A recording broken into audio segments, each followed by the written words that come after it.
that I have no time to be smiled. Yeah? When I see the pain and the suffering of all sentient beings, there is no point or there is no sense to be smiled at all. Likewise, the same case here, when you experience these unnecessary suffering and the pain of this samsara, this is our daily life. There's nothing special lesson that need to be learned. This is our basic lesson, everyday life, going through all kinds of the suffering and the pains, right? So no need to be the study, or no need to be the pick up this lesson, but this is our life, everyday life. So with that experience, like to me, like Kadamba Master, they don't have a sense to be relaxed. Because if this is the case, you are wasting your life and wasting your time. Therefore, be diligent, always. Like the great master Otowa, very great master in Kadamba. And his main practice is called no time practice. Yes, long mat, Tibetan called long mat, means no time. So no time helps you to progress all the Dhamma practices. Why we do not? We do practice, of course, we do practice, but not much progress, not much achievement that we make. Why? Because there is still some obstacles of laziness. Sometimes too much rest, and we do rest, and we entertain each other, say, okay, take rest. And when I'm sick also, some Dhamma friends say, take rest, take more rest. And more rest, and more rest, ended up died, that's it. No, yeah, so by resting, you didn't achieve anything else. Yeah, so it's quite stupid the way you say that, keep your rest. But then the Potowa says, I have no time to rest. I did rest from the beginning of the time, so I'm still in the samsara. This is the result of the rest. So now I have seen the rest is the biggest obstacle to the practitioners, to the practice. Therefore, now I give up the mind of the resting. Now I pick up the mind of no time. So no time push me forward into the practice. And the mind of the no time push me into the Dhamma practice. And the practice of the no time that helps me to progress my Dhamma practice. So therefore, my main practice is no time. So his name is Potowa.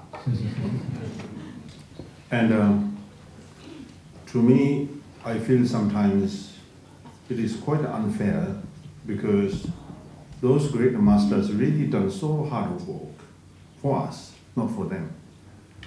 And they have been achieved their practice, but they have given such a wonderful teachings behind for us. But we take very lightly. Just read, oh, he says this, he said that. Yeah, that's it.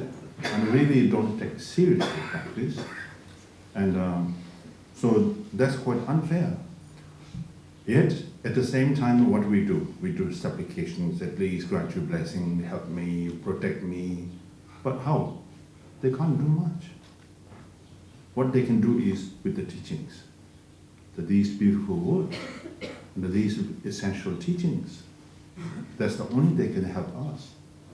Beyond that, they can't do anything, I'm very sure. They can't do. And what they have given us, and we don't care so much. But at the same time, at the side, you make noise. Say that, do you see me? Do you think of me? I always call you. I'm sure they don't hear you. I'm quite sure they don't hear you. They hear you only under the condition. If you apply these teachings, they can hear you. Yes. So that's very true. Therefore, I'm saying unfair means somebody did so much for us, but we don't do. And somebody say, do this, don't do that, but we do opposite. Yes. I did say this 2 days back. They say do, we don't do. They say don't do, we purposely do that. So that's how I'm saying it's quite unfair. So therefore, if you are really devoted, genuine practitioner, then you must know that what is the right and the wrong. Should have the wisdom to distinguish these two and to choose the right one and not the wrong one. And the Milarepa says in his Doha, Maung Kansa Tamji, Kade Gomba Nusina, Maung Kansa Tamji, Kade Gomba Nusina.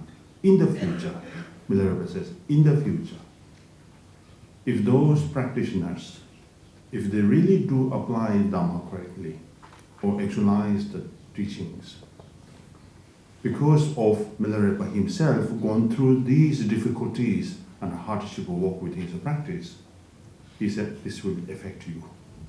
Because he had met very strong aspiration, which he has given a wonderful wishes that may my hard work, my diligence be able to benefit those beings who are diligent in the future with the Dhamma practice. So there is a connection. This shows us the blessing is a very loyal connection, that what they did and we follow as we are follower, and we have to do same thing. Yeah. If you imitate that way, there is no doubt to receive the blessing.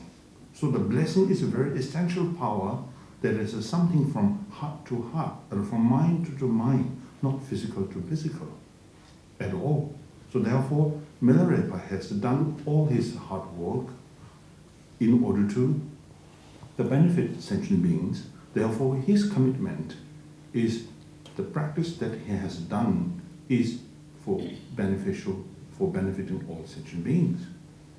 So he had met connection already to us if we do apply the Dharma accordingly. If we listen his teachings accordingly and seriously, if we do that, then he says his blessing is always there. And that he will support us, and that he will protect us, and that his blessing is unceasingly flowing us. Right? So therefore, to be diligent is not only forcing yourself, but willingly, joyfully, with the full of understanding, and that we do practice.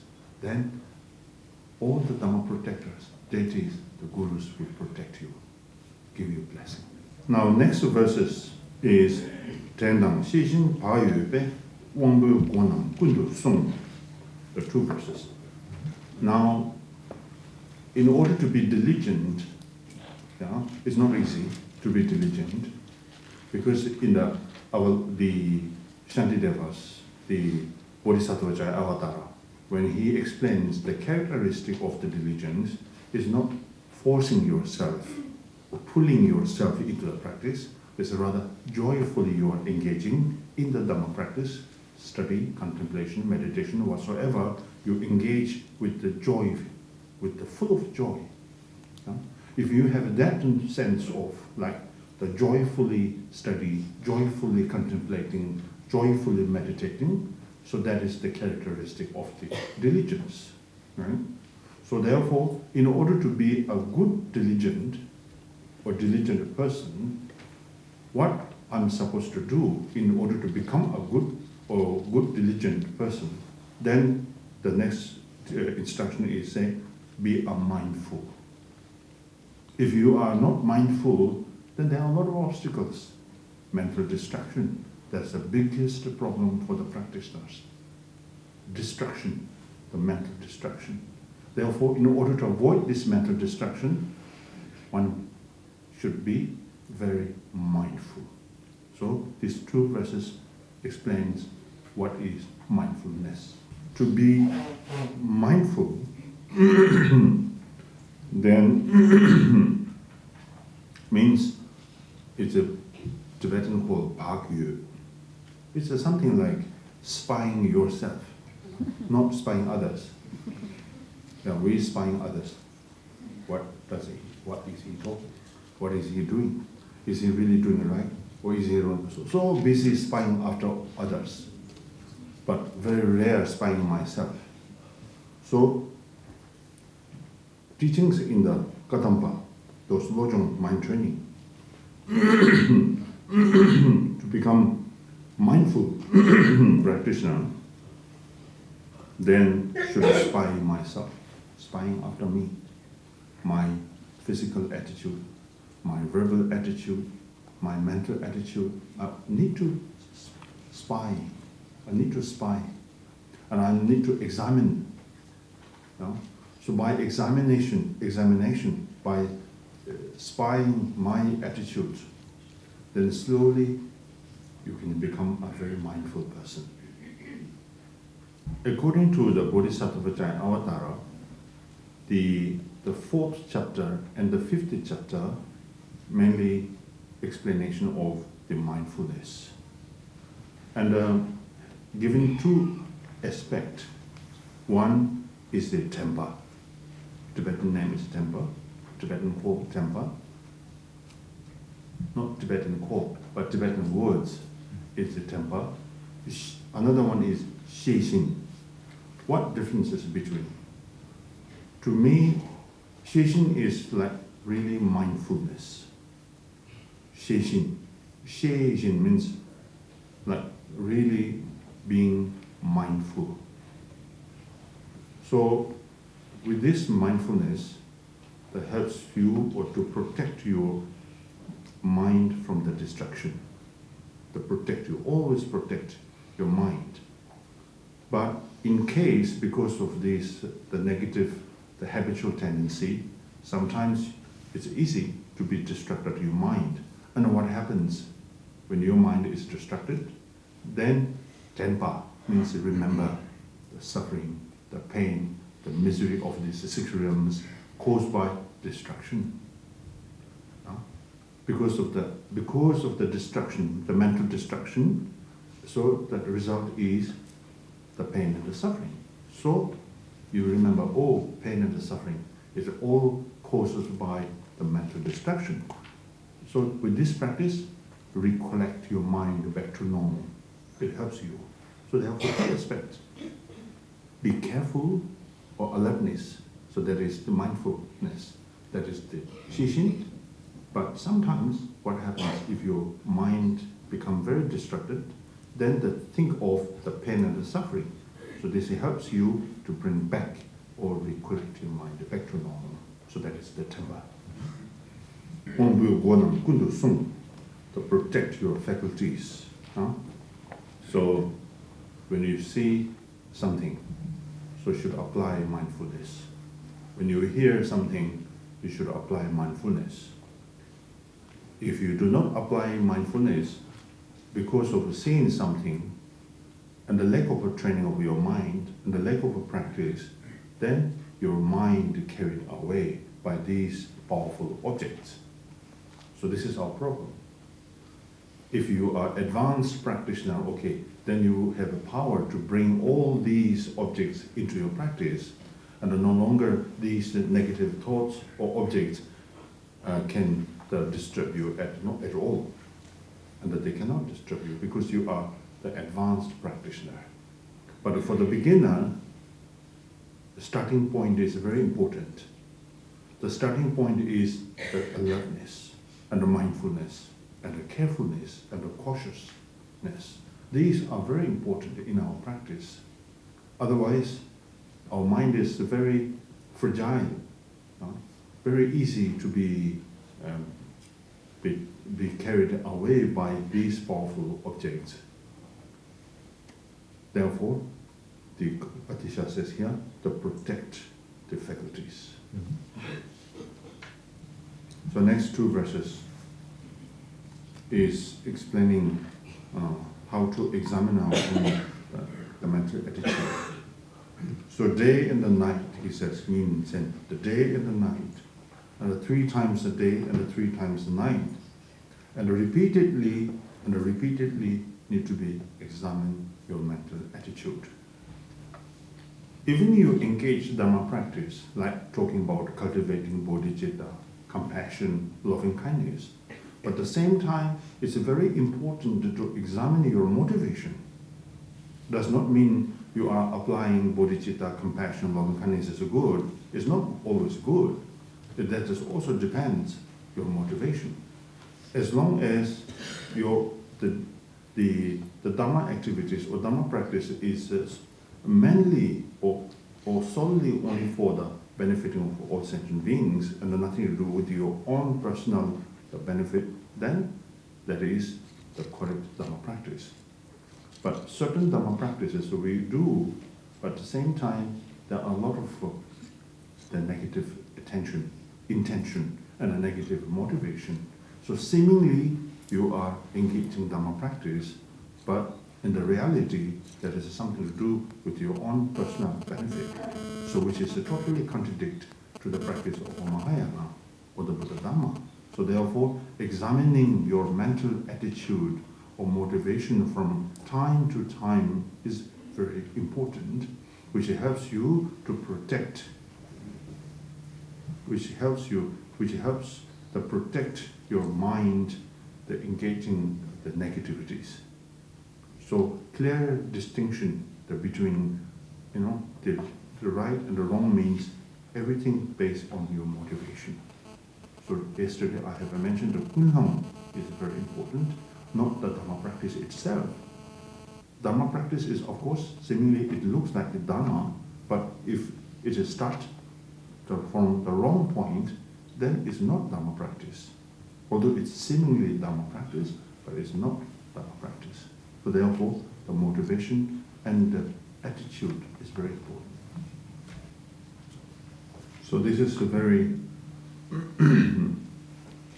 practical and a very essential instruction, because many times seemingly we are really doing Dhamma practice so much, and we spend time hours and hours and hours doing Dhamma practice, doing meditation, doing all kinds of Dhamma practice, but they failed to recognize what was the motivation.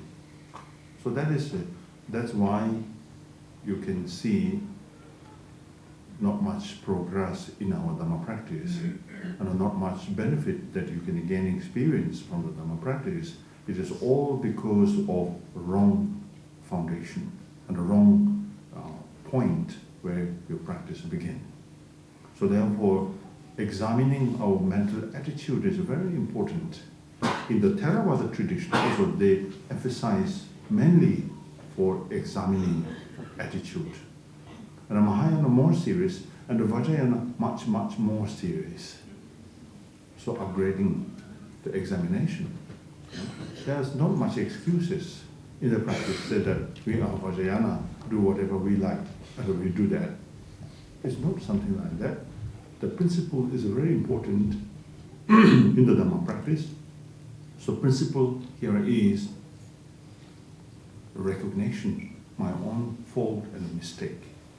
The recognition what is right, the recognition what is wrong, that I need to be judged and I need to be make the distinction between.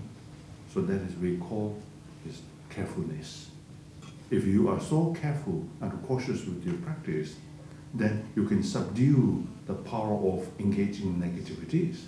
And at the same time, you can make a development and achievement these the noble qualities. And day by day, you can experience much differences in your practice because of the carefulness. So therefore, the Kadamba Master Atisha says here, repeatedly, yang tang yang, that repeatedly and repeatedly need to be examined our motivation and the mental attitude. So therefore, we must not be too particular with the quantities and the numbers of what we are doing, and we don't consider this as a diligent person. So diligent practitioner or diligent person who consider quality of the doing practice, and I make sure that I'm not making mistake in our practice. So that is we call the diligent practitioner. Good morning. That's also important. each and every session. Für jede Sitzung immer wieder. Ja. Why I say good morning is not, it's a mouth edict, say good morning, good afternoon, but everything starts from the good point. So taking refuge, the generate bodhicitta, and I wish really want to become a good practitioner. So that will be beneficial for all sentient beings and myself, and I will fulfill the wishes of the Buddhas and Bodhisattvas. So we do Dhamma practice from the good point. So therefore, good morning. Okay, and then I would like to remind you that bodhicitta is very important, because we consider ourselves as a Mahayana practitioner, and then what makes Maha, what makes a greater, is something to do with the generating the bodhicitta. The bodhicitta is the mind of enlightenment that generating the compassion, loving kindness, and because of the loving kindness and the compassion, we are able to benefit all sentient beings through the practice of the Kadamba teachings, and eventually, we can bring them means all sentient beings, to the omniscient state of Buddhahood. So therefore, the practice is not for myself, it's rather for all other sentient beings. So that kind of the bodhicitta, genuine bodhicitta, the need to be cultivated to make it the useful of our practice, or the meaningful of our practice. Okay, now we are continuing from the yesterday's the teaching of the Kadampa, the Atisha, Kadam Lepam, Rinpoche, Tzatzik Changchu Semban Nogutsuma. I read again from the beginning, because maybe some of you, maybe they are new who participate today. So I read the root verses. 자갈게도 bodhisattva mani awale 되게도 창조sem을 넘고chung 투지sem보다 차차로 라만나마 차차로 대변나마 차차로 대송 탐지 방자신 룰란내 된 예수자 미무 레로라 방신 다도 준준배벌자 전남 시신 바유배 원배권 군도송 민생 교수 양다양 선지규가 따벌자. All these teachings, entire teachings of this, or entire teachings of the Kadampa, of course generally from all the teachings from the Theravada, Mahayana, and the Vajrayana, all teachings for guarding our mind, how to guard. Of course there are steps, but for the beginners, our most important practice is how to guard our mind. Because if you do not guard our mind, then the distraction comes. So distraction is the one who causes all this unwanted suffering and the pain. And nobody causes these painful situations, the miserable situations. These are all caused by myself. Because too much overwhelmed, our mental attitude. Therefore, teachings like Kadamba, teachings like Bodhisattva Avatara by Shantideva, all are based on how to guard our mind. And if we are able to guard our mind, then I'm quite sure we don't need a human teacher besides you. And a human teacher cannot do much with you. Okay, give you a few words. When you do some negative action, say that, hey, don't do this. That's it. But he can't read much about our mind. Therefore, the Buddha says in the Hey Vajra, you are your own master. if you do good things. And he says, you are your own enemy if you do wrong things. There is no other human enemy besides you who harms you. There's no so-called human teacher beside you who lead you to Buddhahood. All responsibility is upon myself. Therefore, I need to guard my mind. I need to reform my mental attitude. And I need to correct my mental attitude. My prime responsibility or the job is to correct myself, not correct others. It's not the time yet for you to correct others. This is the time for me to correct each and every attitude that I do have. So, therefore, Buddha says, you are your own master, you are your own enemy. So, the choice is upon us. So the entire teaching this for the purpose of how to reform, how to reshape, and how to guard my mind and mental attitude. So this is very interesting teaching. Dāgi Nyenpa dāgzā shīng Sangye trūpa zalmicha. Dāgi yunden bācha shīng Sangye yunden dakparcha. This is the practice like exchanging, almost like exchanging. So here it says, Dāgi Nyenpa da. I should proclaim or announce publicly my false attitude, my mistake.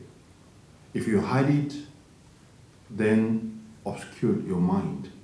There is no space to be developed or to bring to reveal all these qualities, noble qualities.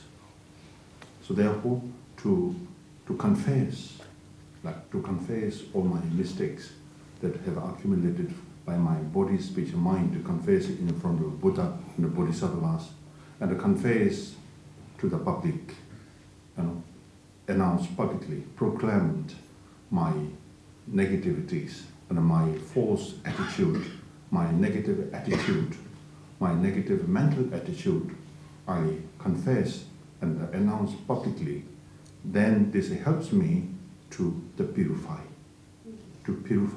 or at least subdue the power of these negativities. So therefore in the practice, like in the Vinaya, as well as in the Mahayana, in the Vajrayana, every practice has this confession. So confession in the sense of like that realizing that such attitude is not good, because this disturbs my practice, and this disturbs me for further development of my practice.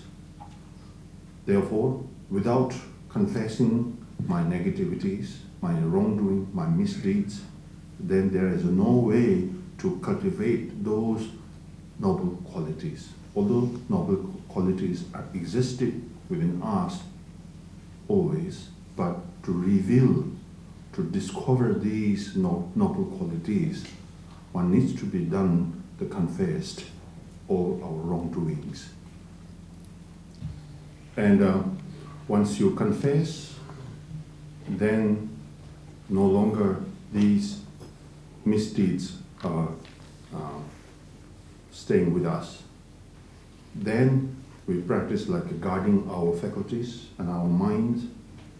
Then the chances to you to engage negativities are very slim because of guarding you.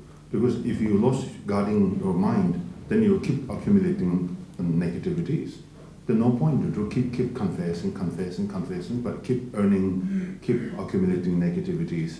So applying this so-called mindfulness and alertness, the same time you confess negativities, that helps us to reduce getting less and less accumulating negativities.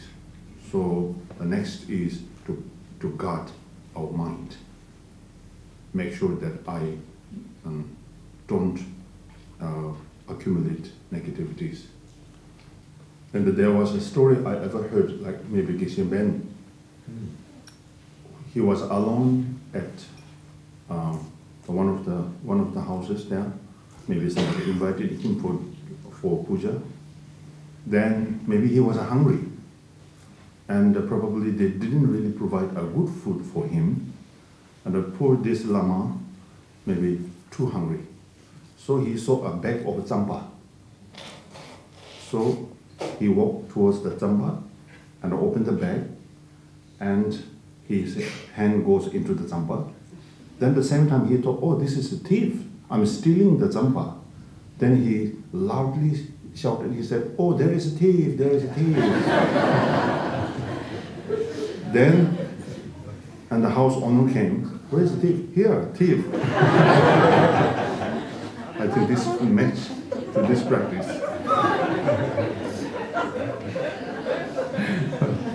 So this shows like someone like this kind of a great master, I think demonstrate us how to announce publicly my wrongdoings. But if I were here, I would not do that. I would really eat the tamba. Then walk outside.